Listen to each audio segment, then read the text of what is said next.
Let's create a teapot mesh.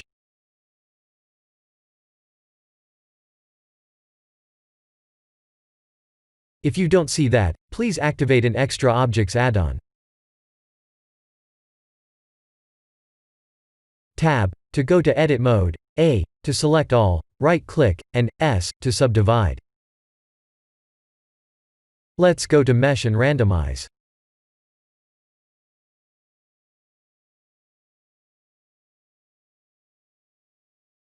This is how we turn any object into a low polygon paper-looking mesh. I'll add a grid mesh with 100 x and y cuts as the ground.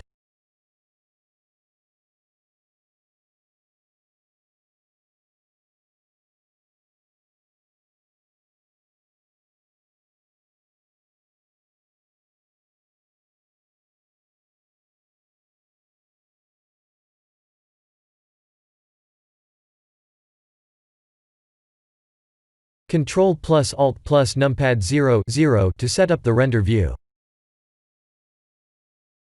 If your keyboard doesn't have the numpad, please go to View, Align View, and align active camera to view.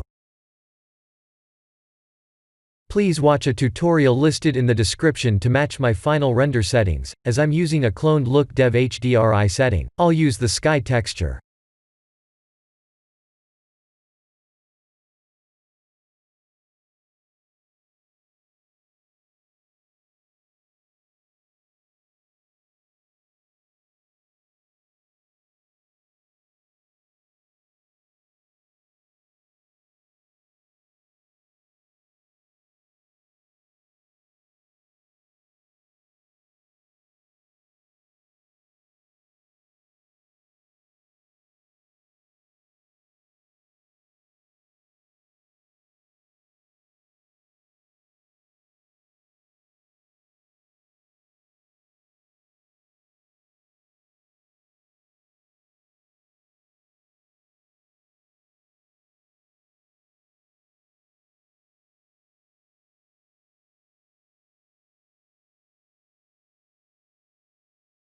Let's turn off Use Nodes under Compositing.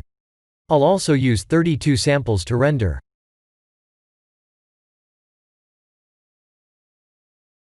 This is the end of the tutorial. Please like and subscribe if you have enjoyed watching this tutorial. Thank you for watching.